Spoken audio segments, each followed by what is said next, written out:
to another episode of Not Quite Ringside Podcast. I'm your host, Captain Corey Smelzer, and with me in the main episode, you're also going to have Will Twinkie Welch, who is also going to be on this. I'm doing this recording solo because, like always, I forget that we are going to split the episode into two parts, and so I forget to do another intro in the original recording podcast. But with that being said, in this episode, we're going to be discussing nothing but Raw and Smackdown, and with Payback coming up on tomorrow, we're also going to be doing we mentioned this in the ending of this episode, is that we're going to be doing a special episode for Payback, which is going to air on Monday, and with that, Twink isn't going to be we're not going to be together. We're going to be separate, so it's going to be another Skype episode where we're recording in separate locations. So just bear with us on that. But we will be doing that again for Payback, and we're going to be doing that for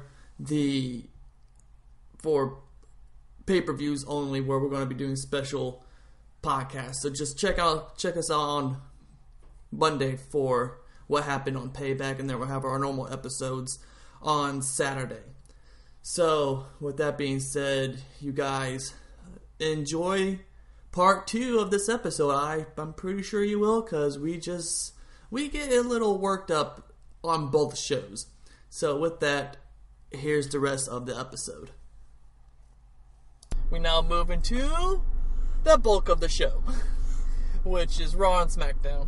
And we're going to start off with Raw, and it starts off so funny too. It's hilarious because Jericho comes out and he's opening up with the highlight reel. That's the first thing that we see with the highlight reel. Funny thing that Jericho pretty much says that he's going to be his own guest, and he says that KO looks like a baby of the Hunchback of Notre Dame and Grumpy Cat put together. Yes. I love this thing, and I put a nice opening. Can we start every show with Chris Jericho?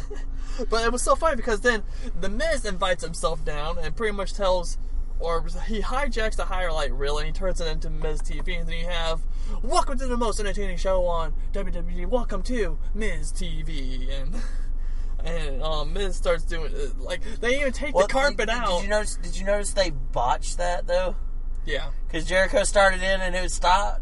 It was like, okay, well, it's not going to happen. I'm going to just go into it again. And then he did it again and Miz's music hit. Welcome to live TV. Yep. That's the point of live. You see these goofs and it's fun to see. And you see how well the professionals work. Yep. And especially Jericho. Yeah. Jericho's just going to be like, okay, I'm going to start this again. I'm going to give you a second chant. And if you don't, I'm just going to continue with my thought because I'm about to improvise. He was about to do some shoot. That's right. Which, if you don't know what shoot is, it's pretty much unscripted. Yeah, it's a bash fest. Yes. And so, what was funny about it was that Miz, what did he do? He told them to get the carpet out, bring out his carpet, and so Jericho's carpet's being rolled up, and then get that TV up. It's the Jeritron 6000. It's a TV. It's a TV. No, it's a Jeritron. Well, while they're rolling Miz's carpet out, Jericho's still standing there. He looks at this am I supposed to stage move? And he's like, "Oh, am I supposed to move?" That was so great. And then before Miz TV gets anywhere started, Dean Ambrose then interrupts, and if you had any half a mind, you knew what was coming next. Ambrose Asylum. Ambrose hijacks Miz TV, and he turns into the Ambrose Asylum, and he pretty much told Jericho that my show's pretty much laid back. There's no structure. So Jericho's like, okay. It's like, stand where you want to. Okay, but in that I put, where's the plant? And then because I'd forgotten that Jericho smashed it over him. And so I was like, where's the plant? And then they got to the point of, he goes, you smashed the plant over me? I was like, oh, never mind. And so, Ambrose hijacks and turns into the Ambrose Asylum. And then what's funny is that Ambrose then gives, Jericho a new light-up jacket. Just a sports coach with Christmas lights. Going back, before we spoil that, if you remember, during the Ambrose Jericho rivalry, Ambrose rips up Jericho's $15,000 light-up jacket. And so, now we're moving forward about 6 months now? Something like that. And then he gives him the new light-up jacket that just has Christmas lights taped to it. Right, it's a sports coat with Christmas lights taped to it. It's about how I can describe it. It was pretty funny. And Jericho being Jericho, he's like, "Oh, this is a nice jacket." And Miz is like, "No, don't put that on. That's horrible." And so he ends up putting it on, and it actually didn't look half bad. I kind of liked it. Kind of liked it. I wanted one myself. I think I'm gonna get me some Christmas lights and rig one up myself. And so, Ambrose then Dirty Deeds, Miz. Yes, I put on here, nice gift. Yep. Because the Miz goes into, people get, if anybody deserves a gift, it's me. People line up to give me gifts. Superstar, blah, blah, blah, blah. He keeps going. He's like, well, I got a gift for you. It hits him with the dirty deeds, and I like the gift. And then Maurice goes down and helps her husband, and then Jericho's like, Maurice, you know what happens when you're married to the Miz?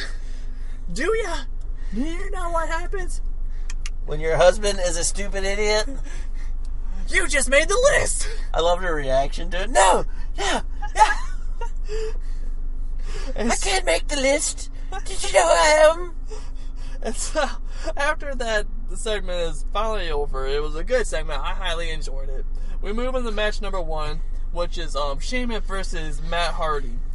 Now we're going to start discussing the broken gimmick that might be coming, might not be coming, but more likely or not, it's coming. I think it's coming. In the middle, when he started the match, he throws a delete real quick, and you're like, wait, what? Did he just delete? And I was like, did he just throw a delete? Like, I think he just threw a delete. He did. And so I rewound it, made sure. I was like, he did. He threw a delete. And then throughout the match, he was being his typical. I noticed the first thing I noticed was the hair wasn't straight like it has been the last few weeks. It was starting to get fuzzy. And I'm like, okay, this is more of the broken gimmick. I like it. Then he throws the delete sign. I'm like, that's more of the gimmick. I like it. Then he goes into, in the middle of the match, his little thing.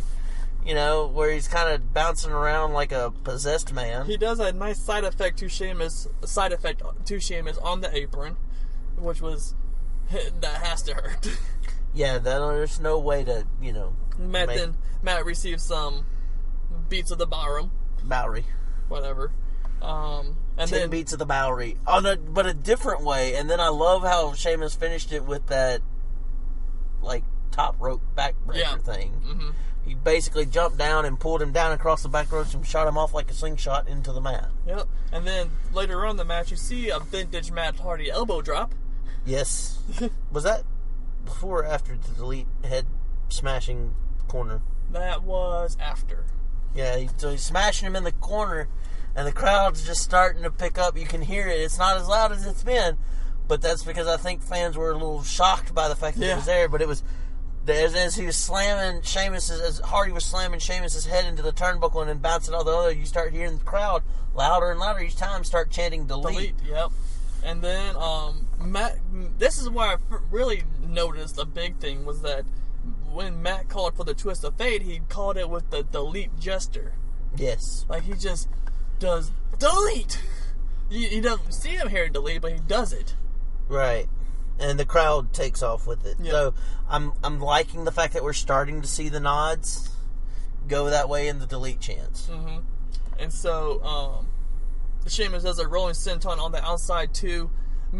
Jeff comes and checks on his brother, and Sheamus doesn't take that so kindly and pretty much shoves Jeff out of the way. Well, with that, Jeff, being hot-headed that he is, jumps up on the apron, gets involved. Cesaro tugs him down, but Sheamus is distracted. Matt hits the twist of fate, wins the match. And after that, Cesaro went crazy. He did. Which is completely different from the way we've seen it in recent weeks. Which, I said in the end, Cesaro is heated, but Sheamus calmed him down, and they shook hands with the Hardys. Isn't it interesting how over the last few weeks we've started seeing this role reversal? Mm-hmm. Where Sheamus has been more calm, whereas it's been Cesaro throughout the whole time that's been calm, and now we're starting to see Sheamus be the calm one and Cesaro go crazy. Their characters are rubbing off on each other. That's kind of what I was getting at. Which is good, because you wanted them to turn into a tag team. And, they were a tag team. They were tag team champions. They worked out, but they were their own separate identity still. You still had single Sheamus and single Cesaro. Now you're seeing these characters just mesh with each other. And so now you're actually seeing a tag team fuse together. Mm-hmm. Miz isn't happy that Dean and Jericho interrupted Miz TV and couldn't make a tag team match. Dean and Jericho versus The Miz and a partner of his choice. So, with that, I forgot who it was. It's somewhere in my notes, and we'll get to it later. But anyways, so, oh yeah, I remember now. Thank you. We move into match number 2, which is Neville and TJP versus Jim and Jack and Austin Aries. Change your entrance, TJ Perkins. You're still coming out, you're still dabbing, you're still coming out like a face, you a heel. Change your entrance. Besides that, again, we've seen these guys go at it week after week after week after week, so we're not going to go too in-depth in the match. Pretty much... I still love that ear slap. That ear slap is like the greatest thing ever to me. Pretty much, A-Double wins the match for the tag team with a Distix 5 arm and wins the match. That's it. Pretty much. So, then we move into match number 3, which was Kalisto versus Braun in a dumpster match. If you don't know that Kalisto asked for. That Kalisto asked for over Twitter. And so, if you don't know what a dumpster match is, it's like a cactus match, it's like buried alive match. It's you get pushed into something and you lose. We'll discuss more about that here in just a second. But Kalisto is using speed effectively until he tries to go off the top of the rope, and Strowman catches him and throws him. Yeah, something else I wanted to point out about this. New music. From Kalisto, yeah. New ring attire. Mm-hmm. New attitude. Mm-hmm. Well, Kalisto's always had that fighting attitude, but the music was new, and I liked it. He had a bit of a new attitude toward Kurt Angle, but... And I'm going to get more into it after the match. It was just kind of weird to see right now, before all this happened. Well, I'm going to get into it more at the end of the match. I'm glad that they changed his music, though, because you didn't want him to come out with just Lucha, Lucha, Lucha. I agree, but we'll get into it more after the match, because I have a different way I would have played it. But anyways, so you get Strowman counter the crossbody. I thought it was really good. Yeah. Because he grabbed him into a suplex and then threw him across the ring into the ropes as far as like a dead weight throw. Yep. And then Strowman's on the outside. Kalisto is trying to put... No, wait. Kalisto's on the outside. He tries to use his little body to try to flip Strowman into the dumpster, but it doesn't work, and then Strowman with brute strength just throws Kalisto back in the ring, which pretty much it's probably like just throwing a sack of potato to Strowman. Yeah, he's strong. He's a big guy. He's muscular. He's guy. legitimately strong. Yeah, he's a strong man. And Strowman then tries to throw Kalisto in the dumpster. Kalisto slips away and kicks Strowman into the dumpster, and Kalisto won the match. Yeah, but I'm he confused. paid for it. I'm confused though. Didn't you used to have to close the dumpster? Well, Strowman is bigger than dumpster laying down, so You still used to have to close the dumpster. But Strowman was in fury mode afterwards. Oh yeah, he just went off on a tangent. That throw into the barricade, man. Oh yeah. And so, Kalisto's getting worn out. He's getting beat like a redheaded stepchild. Yeah. Then he gets thrown away like a redheaded stepchild into the dumpster. Beaten worse than your wife in Monopoly. Strowman locks the dumpster, like latches it down and everything. And then he looks like that he's about to leave the arena, but comes back and pushes Kalisto off the stage in the dumpster. Now, this is why I wanted to get into it a little now. I wanted to bring it up beforehand, and I wanted to bring it up now. What happened? How does Kalisto leave? On a stretcher.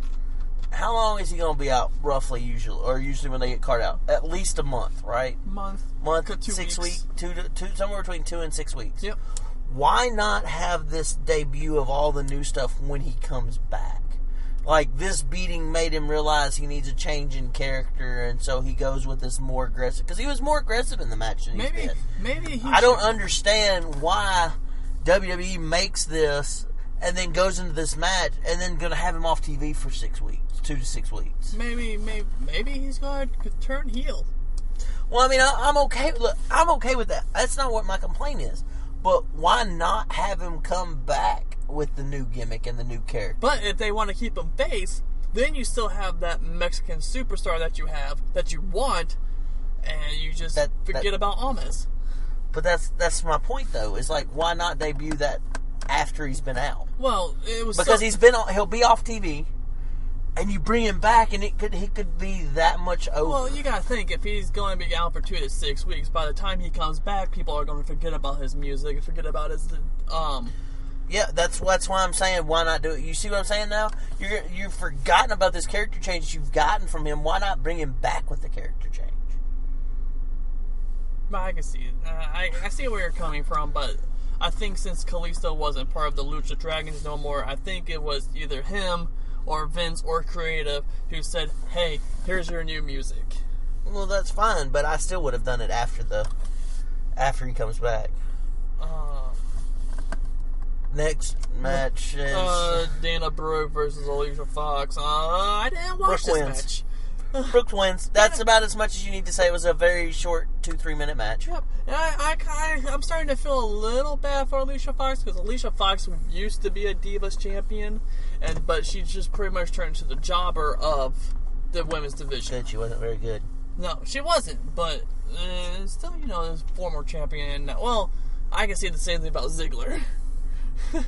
I feel bad for Ziggler because Ziggler's actually good in the ring. That is true. I mean, do you see how he took that exploder? Yeah. We'll get into that in a minute more, a little bit. Yeah, Smackdown. But what did he... Wow. But that's it. Dana Brooke wins. It was short, sweet, to the point. So we move into the next match, which is match number 5, the 6-man tag. As Enzo and Cass are coming out, the club and Samoa Joe attacks Enzo and Cass during the entrance and pretty much takes out Cass. No, Enzo. Yeah, that's right. Sorry. Which we have no problems with because Enzo can't wrestle. So, but I like his mouth. It's fun. But Rollins comes out and he starts helping out Cass, and Cass comes back he starts helping out Enzo. Rollins starts getting jumped on. Cass comes back in the ring, pretty much evens the score. Kurt Angle then comes out, and he said that instead of this turning into a handicap match, I have found a third partner for Seth Rollins and Big Cass. And it turns out to be Finn Balor. Yes, Finn Balor. So now you have a 6-man tag match, which is Big Cass, Seth Rollins, and Finn Balor versus the Club and Samoa Joe. Sissy Joe. And so, you have the match going on. I forgot who started it off. I don't remember either, but I have in my notes, Joe moves very fluently in the ring. I know you disagree with that, but he moves so fluently. They do a hot tag to Seth. Sissy Joe jumps off the apron to avoid Rollins, and he starts beating up on, I think it was Gallows who was in the ring. There was a lot of back and forth, and it was hard to keep up with at times. Yeah, you have 3 singles. I say 3 single superstars on one team, even though Cass is in a tag team. But you know that his partner wasn't there. You know, sooner or later, Cass is going to break away from Enzo just because he's the better wrestler than Enzo. And Cass can talk, he can wrestle, he looks good.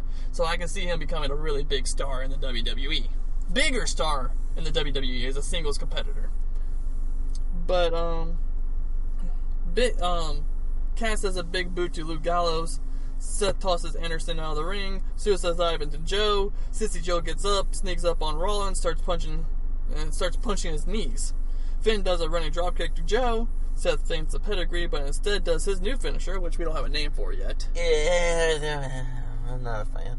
Well, he needs to work on it. He doesn't want to do the pedigree no more because he broke away from that. Well, I get that. I don't have a problem with the new finisher. As a matter of fact, in my notes I have cool finisher, or could be a cool finisher, needs work. Mm-hmm. So, he'll develop and it'll be good. I just wish they'd let him do the curb stomp. And then it turned out that Rollins, Cass, and Baylor win the match. Right. Nothing else to say about it. Interestingly enough to me here. Okay. You have Balor on one side. Yes. Ganderson.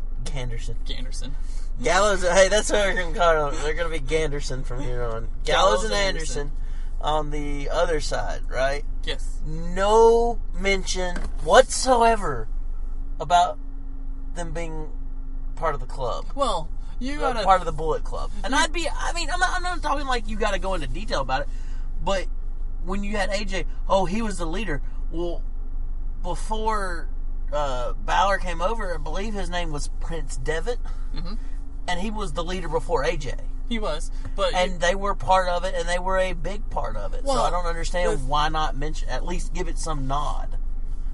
And you have a couple of times.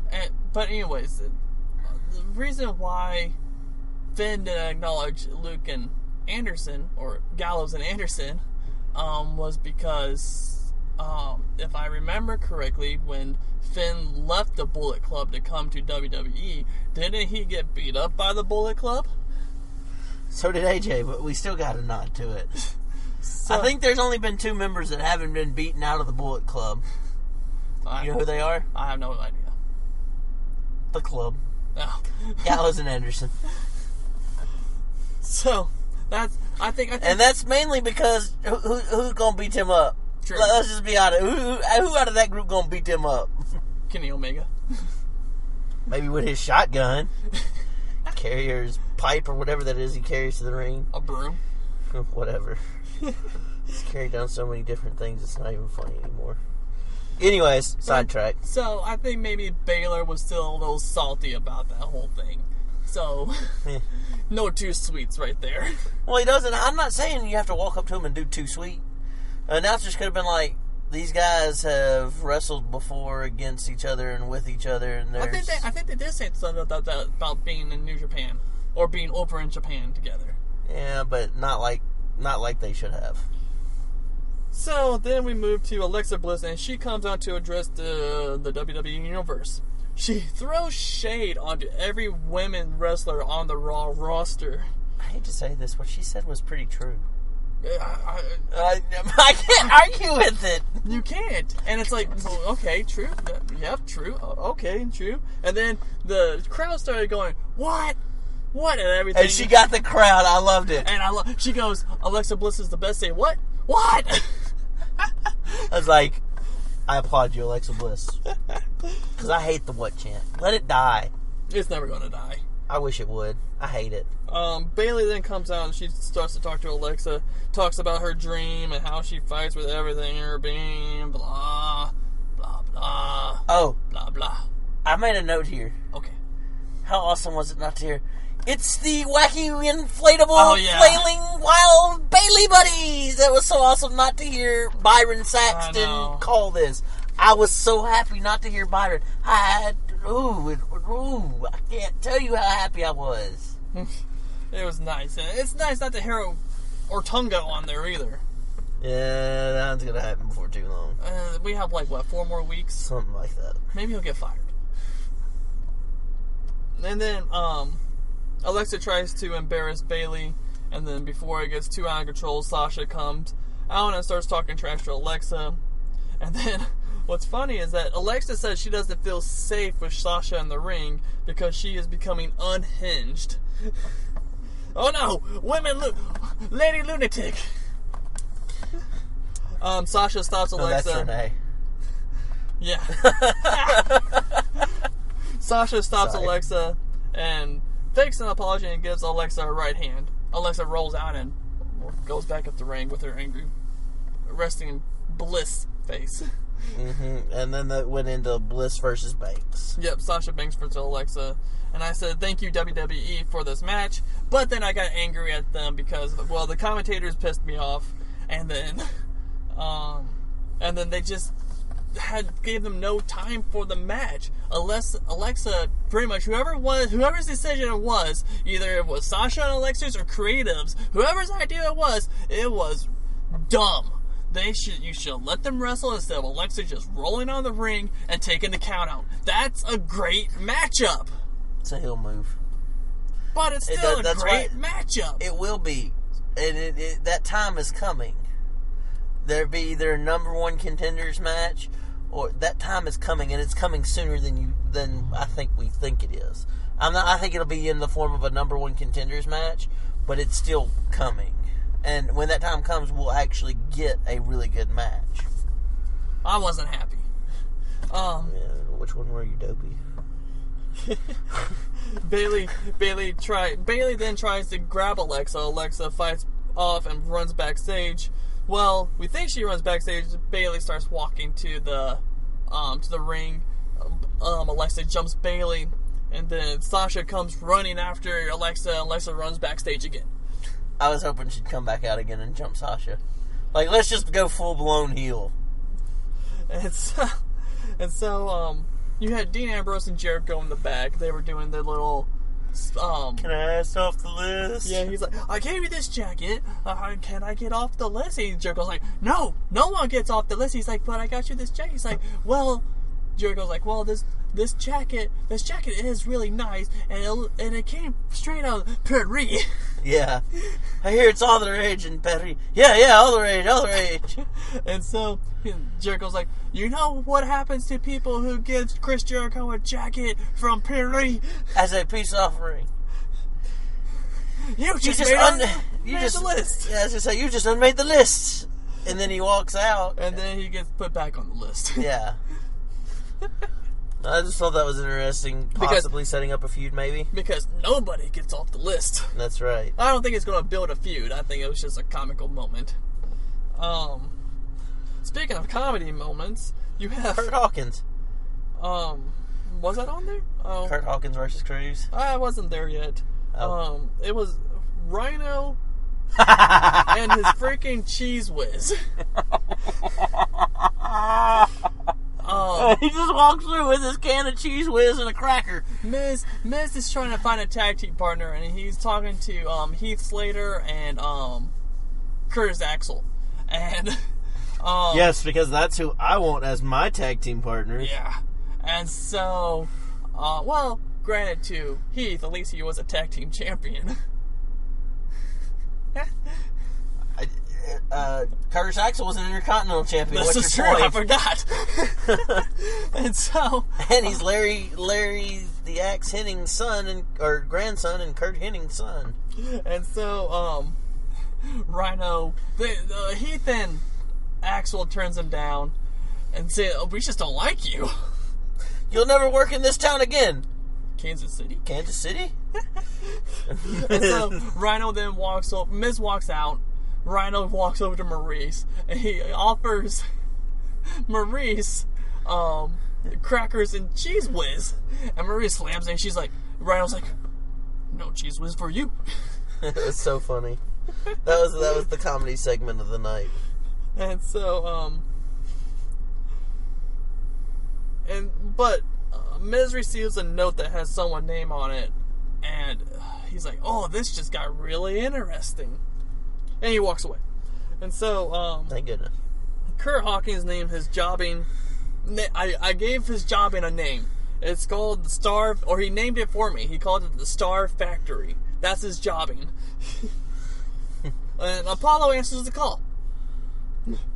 I like Apollo Crews. I like Apollo Crews too.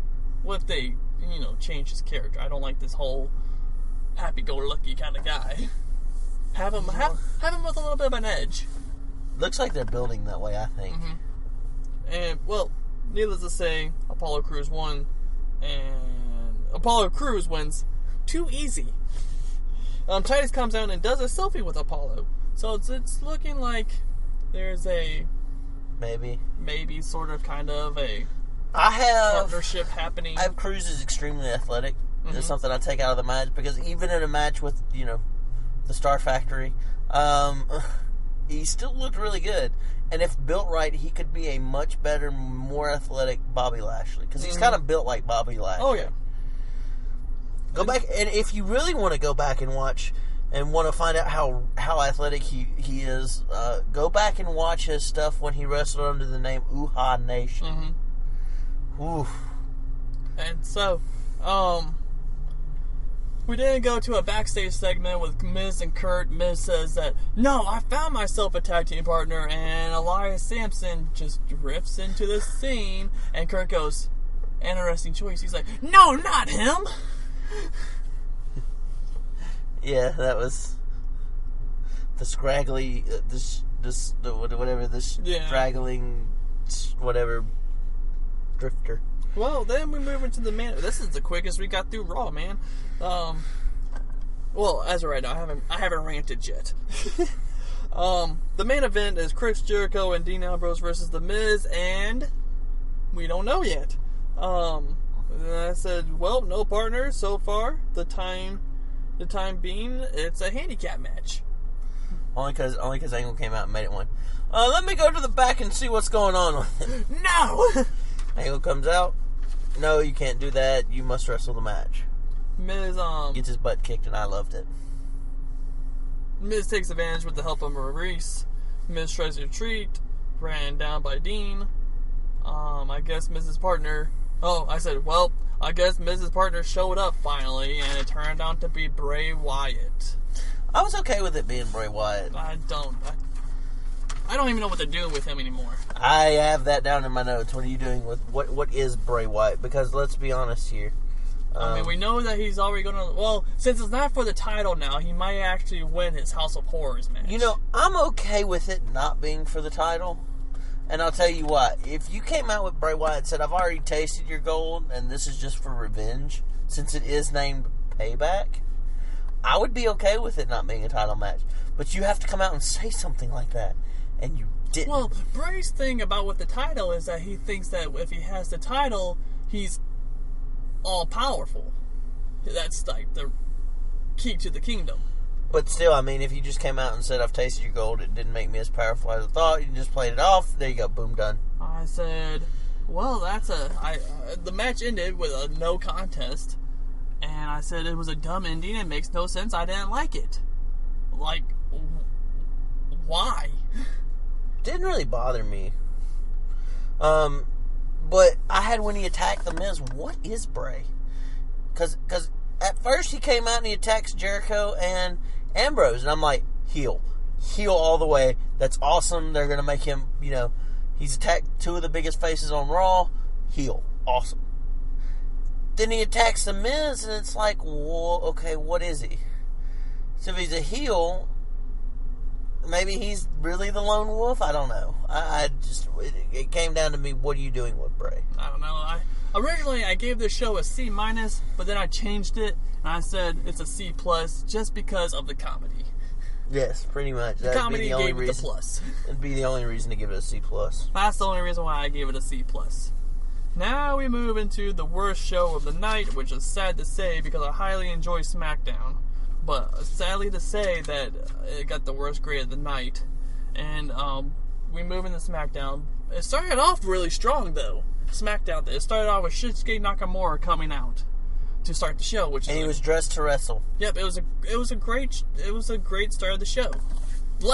That's the thing that I'm getting tired of seeing. Let Shinsuke wrestle. I mean, I know it makes you wonder if maybe he actually is kind of hurt a little bit. Kind of hurt, and he's just nursing. Yeah, but so you don't see it. You don't didn't see it with that exploder. No, but how much of that was Dolph? True. No offense, I love Shinsuke, and I love Shinsuke, but how much of that was Dolph over flipping? Because that's really what it looked like. I'm going to grab you and throw you. You're just going to overflip. But it was still a beautiful shot. Renee tries to start the interview with, Renee Good. Yeah. Tries to that just makes me happy. I don't know why it just makes me happy. I read the story of how they got married, and it put a little smile on my face. Renee Lunatic. Yeah. And so, okay, since I'm on the subject anyways, I read how Renee and Dean / aka Jonathan Good got married. It was pretty much they've been dating for about 3 years now, and they talked about marriage a little bit here and there since they're living together and stuff. And what brought it up was that they got done going out on a date and came back to the house. They were about to go to bed, and Dean pretty much just showed Renee a ring, and she was like, "Are we doing this now?" Because it was supposed to be like a spur of the moment thing. Since they live in Vegas, they were in Reno when it happened, or no, they talked about it in Reno and then went back to Vegas to go home for the week. And Dean shows Renee the ring, and Renee goes, "So we're going to do this now." And so they found a 24-hour pasture. I mean, this totally sounds like some kind of like Vegas something that would happen. This sounds like a lunatic fringe wedding. Let's just be honest. It's a Vegas wedding, and so it's a lunatic fringe thing too. I just can see it happening. Go ahead. And so they got this 24-hour pastor to come out to the backyard. They called in a couple of friends that they knew to be witnesses, because when they already had the weddings, like the marriage license. They had that for like 6 months now, and so they had a couple of friends came out who they know in Vegas to be witnesses to it, so they can sign the marriage certificate as I witnessed this, so it's official. And so, yeah, that's pretty much what happens for the moment Vegas wedding. That's awesome. And then you see that they didn't have any rings except for Renee. Dean didn't have a ring, and that's why he was wearing that little hair tie on his finger on that Raw. That's even better. Okay, that's awesome. Dean Ambrose, you win. So that's how that happened. Okay. So so Renee tries to start to interact with Nakamura and then gets interrupted by Ziggler even before the first question gets asked. So Ziggler comes out and Ziggler says, "Oh, you want to play interview? We'll play interview." And then he asks Shinsuke a question, and Shinsuke is about to answer, and Ziggler's like, "Well, to you people who don't understand because you don't speak Japanese, I'll tell you what he said." He goes into this spiel about how Dolph was his favorite and how he's intimidated by standing there. He asks another question, which Shinsuke just kind of blows off. Yep. I put Shinsuke not playing no games. Nope. And then Shinsuke grabs the mic from him, and he starts talking Japanese. And I can understand a couple of the words he said, and they're non-repeatable on this podcast. And so Ziggler doesn't like what he says in Japanese, and he kicks Shinsuke in the stomach. And then he runs at him. And Ziggler runs at him, and Shinsuke turns into a back exploder suplex. And then Shinsuke went for the the Kimchasa. Okay, I can't say it. Kimchasa! Sorry, Corey Graves right there. I can't say it, but he goes for that. Spiked like crazy. And he doesn't hit it because Ziggler rolls out of the ring. Okay. It's rumored that match is going to happen at Backlash. Oh, please. That's what's rumored. Well, we move into match number 1, which is AJ Styles versus Baron Corbin. Are you sure? Because I could have sworn it was Kevin Owens in the ring as much as they focused on him. Oh, it was, yeah. I think I had that on my notes too. But there was a match. It was a good match. It was AJ Styles versus Baron Corbin, and I said Kevin Owens is on commentary. Yeah. Woo. And poor AJ, that was a nasty way to leave the ring. AJ tries to catch himself on the bottom rope, comes back up, Baron comes and just big boots him through the last rope and onto the floor. And then you go to commercial, and then after the commercial, Baron has most of the advantage through the whole match, and then Baron does a choke slam / backbreaker, which I thought was pretty interesting to see. Mm-hmm. But I thought it was pretty funny. All this focusing on Kevin Owens in the match because Byron kept on going back to Kevin, back to Kevin, back to Kevin, back to Kevin. And then Kevin pretty much says what everyone is thinking is that he is a horrible commentator. Yeah, call the match. Focus on the match. He keeps having to remind him, look, your job is commentating. Mm-hmm. And what's so bad is, there were a couple times when Kevin Owens called something in the ring, and I was like, it's a better commentator than you, Byron. Yep.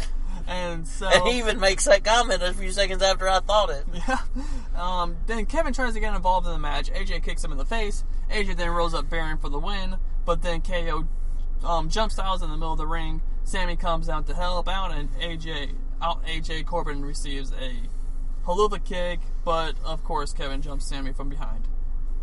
So. Yeah, I think that's setting up Corbin versus Sammy. Oh yeah, well that happens on Talking Smack. This is why Corbin is suspended for, I think, like 2 weeks, a week, I think. Because on Talking Smack, he attacks Sami Zayn when Sammy's on Talking Smack, attacks Sammy, and then a ref comes out to break it up, and then Corbin punches the ref. So I didn't get to watch Talking I didn't watch it, I read about it. No, I didn't even bother reading about it. I'm sorry.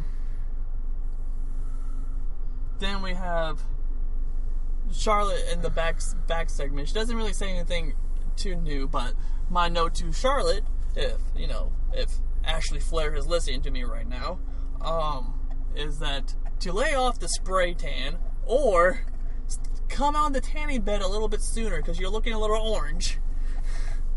That's my only note to you. You look like your daddy. Yes. Then we go to match number 2, which is Beat the Clock Challenge. It's American Alpha versus the Colognes. Why? Why? It's because this match is for the number 1 contendership for the tag team titles. Here's what I don't get. Why are you putting that match here? Why not? It's so much better in my opinion. Because it was a, I hate to say it was a pretty uneventful tag match that Alpha wins. Yep, Alpha won the match. So this hits two of my pet peeves. But wait. What I don't understand is that if you're wanting to build the Colognes, why not have them beat Alpha again? That's my first point. Even booking is killing wrestling as we know it. I hate this even booking. Oh, we're setting up a third match. Why not? Why not just go ahead and have them let them win? Have them just dominate the series and then move on to the next challenge. But I have an even better one for you as to why I say why to this. It goes into the next match. Read the next match. If I remember correctly, it was Breezango. No, not yet. Oh. I don't know. Let me look. No, that's not it yet. American... let's just throw this out here. American Alpha wins the challenge or wins the match in 5 minutes and 17 seconds. And then Rusev announces why he hasn't been showing up on SmackDown TV, and he pretty much gives an ultimatum to Shane and Daniel to give him a title match at Money in the Bank, or he will pack his bags back to Bulgaria. It's like, why on earth would you make that ultimatum? Yeah, they'll call you out on it. Yeah, I forgot about the... And then the Lady Clique gives Becky an ultimatum to join them against Charlotte or else. We don't know what the or else is. I said, maybe a Charlotte face turn here soon. I think we are with what we get later in the night. With the Lady Clique and Yep. Then...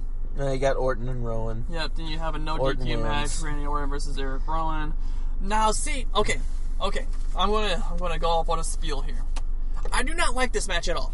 I do not. At all. I hate this match. I hate the booking. I hate that these two are going at it again for the second week in a row.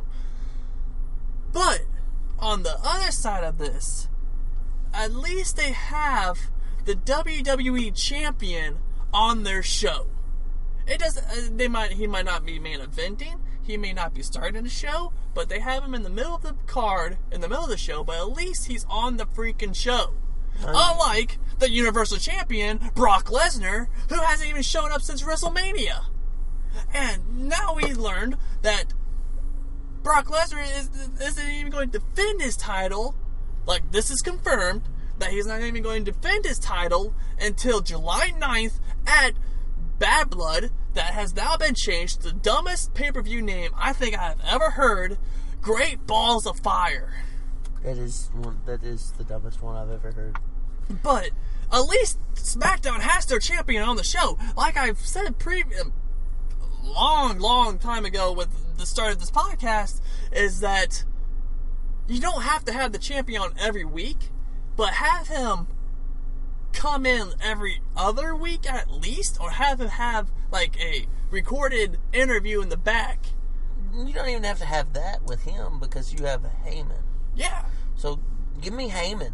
Give me Heyman cutting one of those Heyman I want to punch you in the face promos because he's playing the heel right now. You know, when he's playing the face, it's Heyman, I want to run through a brick wall because you've inspired me to run through a brick wall. But give me one of those Heyman just scowling, no one is better than Brock Lesnar promos. Now, in case you guys forgot what the Universal title looks like, I will post a picture of it on our Facebook page so you can get a reminder of how horrible this title looks anyways. Because, you know, you might have forgotten since WrestleMania. At Not Quite Ringside Pod? Yep. At Not Quite Ringside Podcast. On Facebook. And so, anyways, Randy wins the match. Randy doesn't know what a House of Horrors match is. I was like, join the club, Randy. No one knows what it is. Except Edge. Really? Yeah, I read an interesting article that said that the original creator of the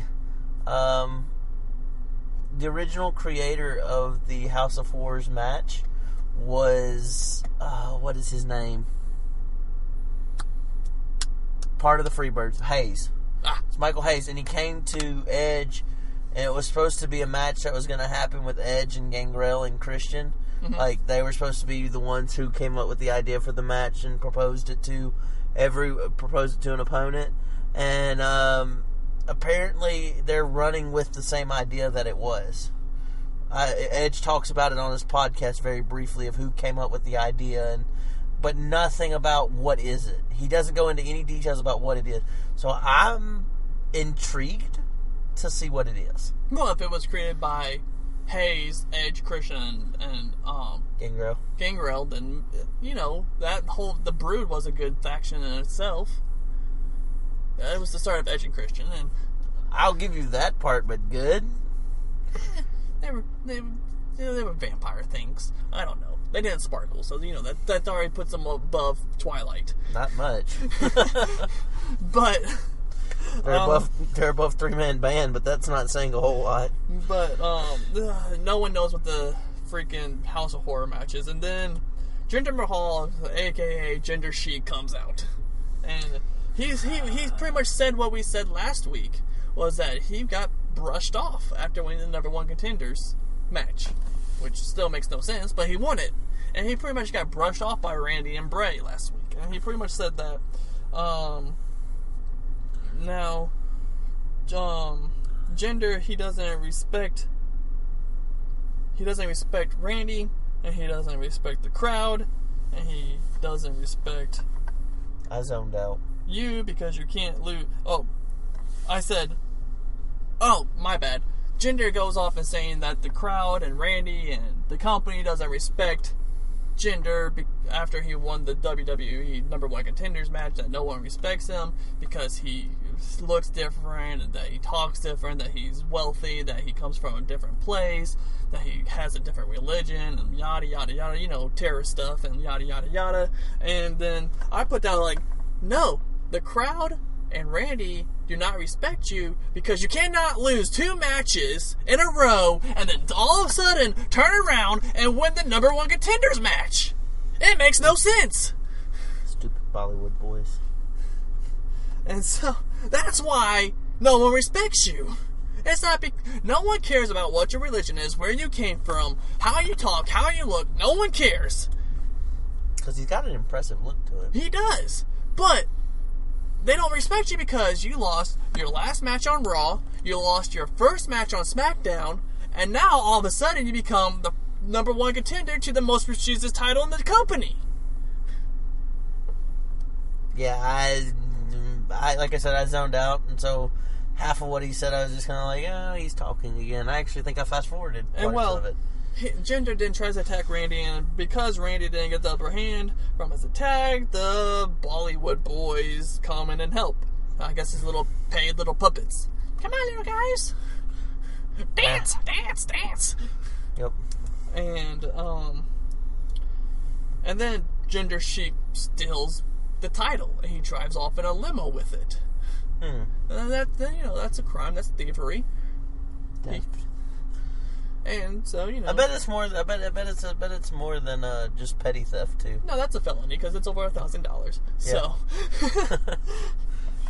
Look at you using your police training to catch felons in the WWE. I know these things now. And so, after that, we move, and I said that after Ginger Sheik took the title, I said Ginger is just going to die. Pretty much. And now so we move into... match number 4. It's Beat the Clock Challenge, which is Breezango versus the Ascension. Okay. My turn. My turn to rant. Oh, I gotta get a drink for this one. Yep. I'm hot. I'm hot under the collar for this. You put the Colognes in a match with Alpha. Correct. You put the Ascension in a match with Breezango. Correct. Jobber Central in that match. Very correct.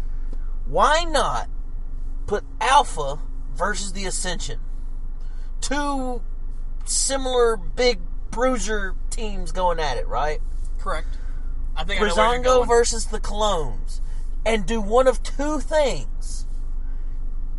You can further this story feud along by either A, having Alpha win in 5 minutes and 17 seconds again, then having the Colognes win in 5 minutes and 17 seconds, saying it's a tie.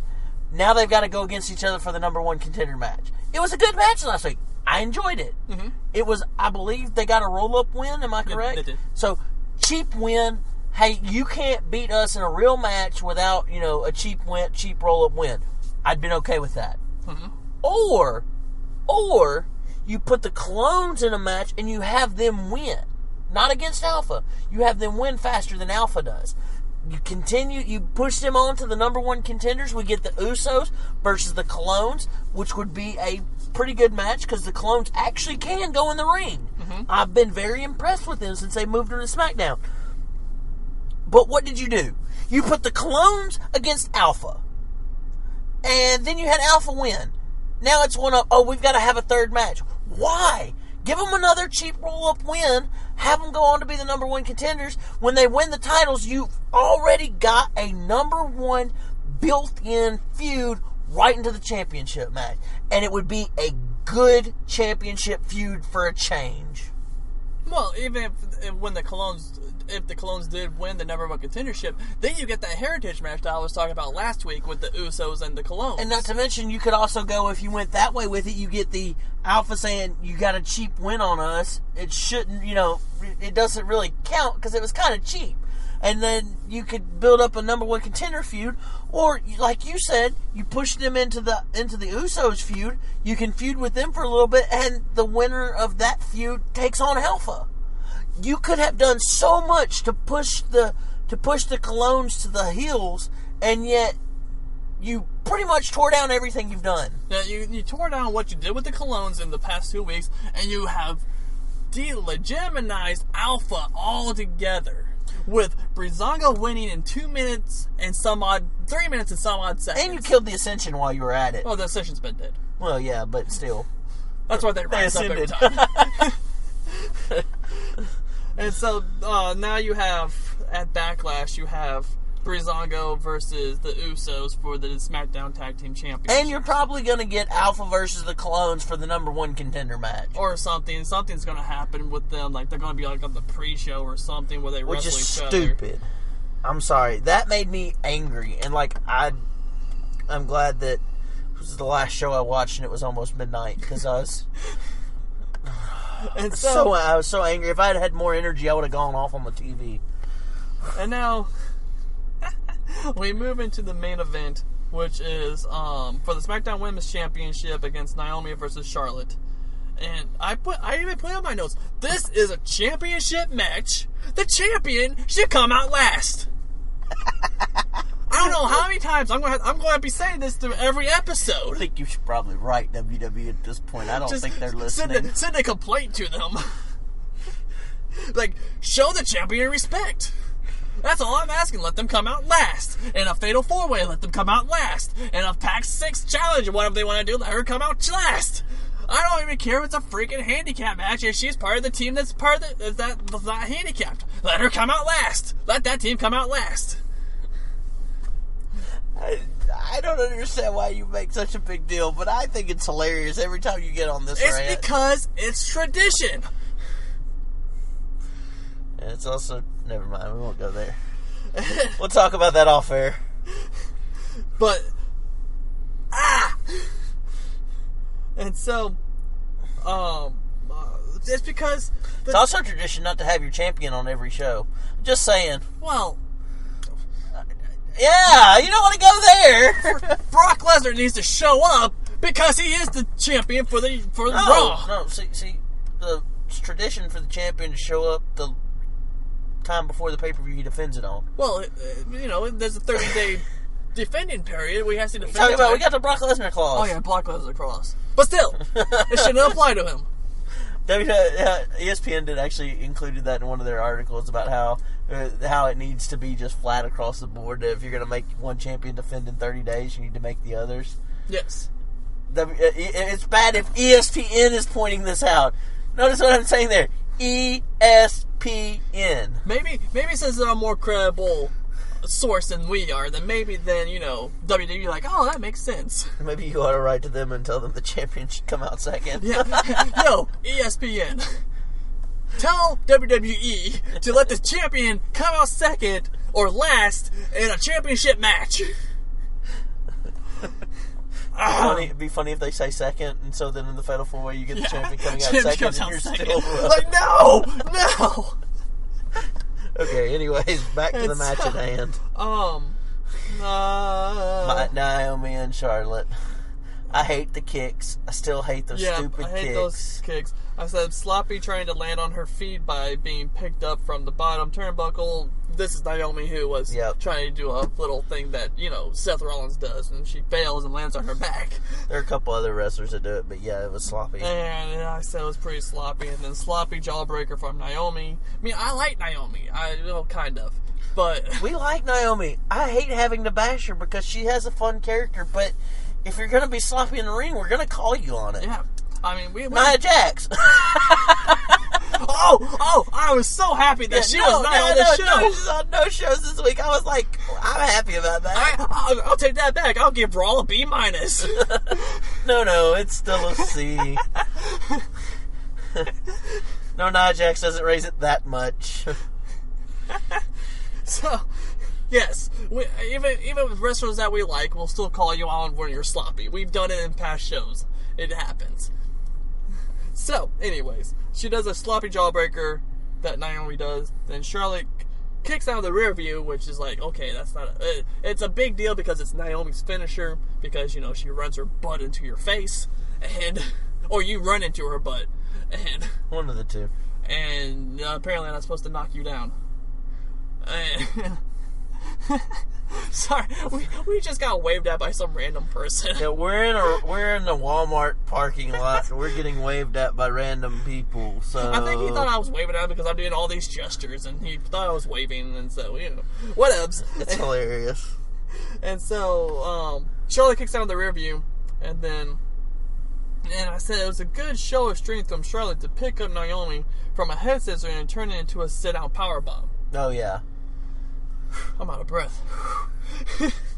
I need to work on my cardio. Yeah, something like that. Then the match was going. You could tell that Charlotte was trying to set up for the figure eight, but the Lady Clique interferes in the match and started attacking Charlotte and Naomi. Which is, I guess, like, at this time, I thought, maybe Becky would come out to help Charlotte. Or even the odds, basically. Or even the odds. Or flip them the other way and even more power to the Lady Clique. I don't care about the Lady Clique at all. And I don't even think that's their name, but I'm calling them that. Maybe I'll transfer. They don't have over. a name. I'm just calling them the Lady Click. And Ellsworth, but he's a lady anyways. So, and so the Lady Click interferes. You know what'd be an interesting match?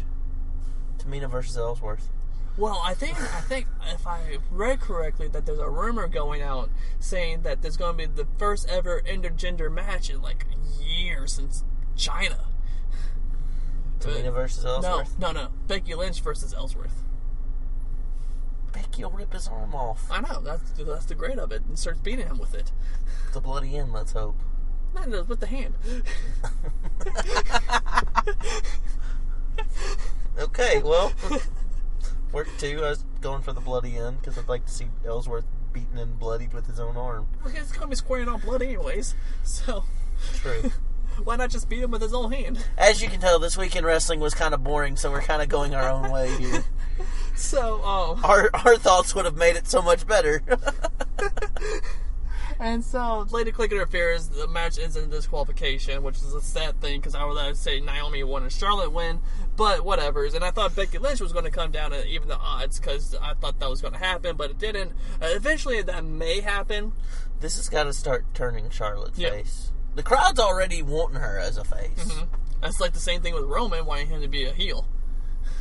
Yeah, well, SmackDown actually listens to the crowd. Yeah. Vince is like gaga for Roman.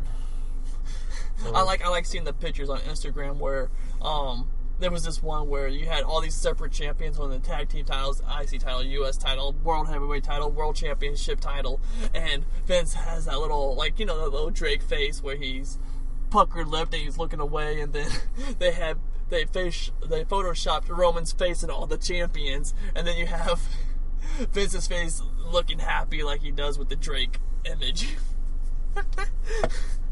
And I thought it was pretty funny. It is, but it's sad. And so, that was it. I said that really made me kind of angry that they ruined a women's championship match. That they ruined a championship match.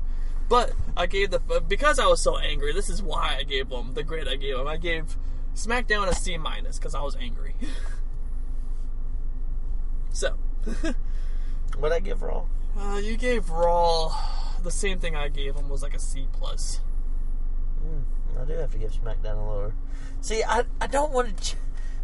I was angry by the Beat the Clock challenge and the way it ended, and so yes, I'm going to give it a C-. I just, you'll know if it's a really bad show if we ever give anything a D.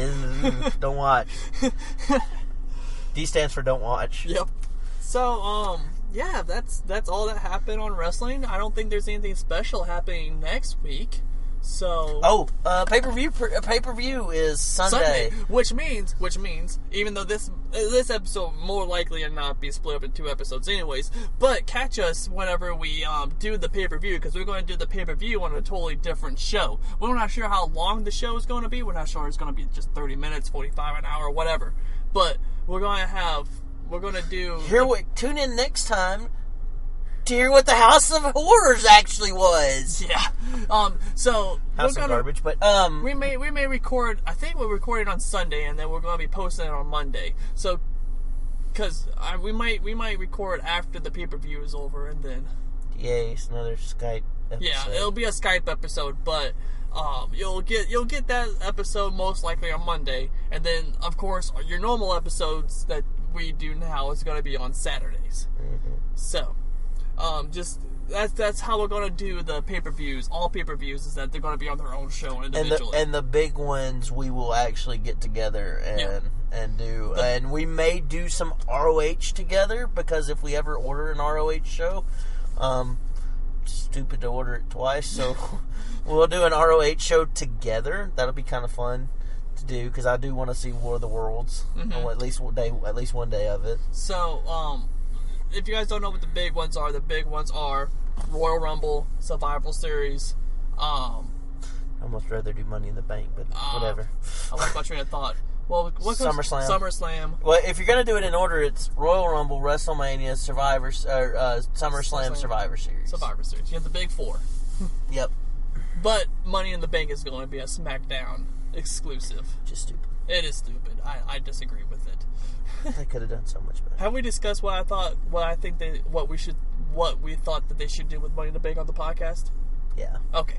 So anyways, that's going to end our show. Again, you can catch our podcast on 5 platforms now. Maybe I haven't checked iHeartRadio, but you can catch us on Spreaker, TuneIn Radio, iTunes, YouTube, and iHeartRadio. And also, don't forget that you can send us any complaints, comments, or whatever you want to send us to our different social medias, which we have Facebook, which is Not Quite Ringside Podcast. Nia Jax over here doesn't have the Twitter set up still, but whenever that finally comes up, it's going to be at Not Quite Ringside Podcast.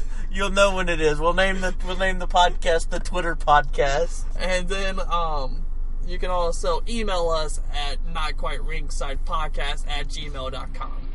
So, with that being said, I am the Captain Corey Smelzer. I'm Will Twinkie Welch. And we will catch you guys Monday. Bye.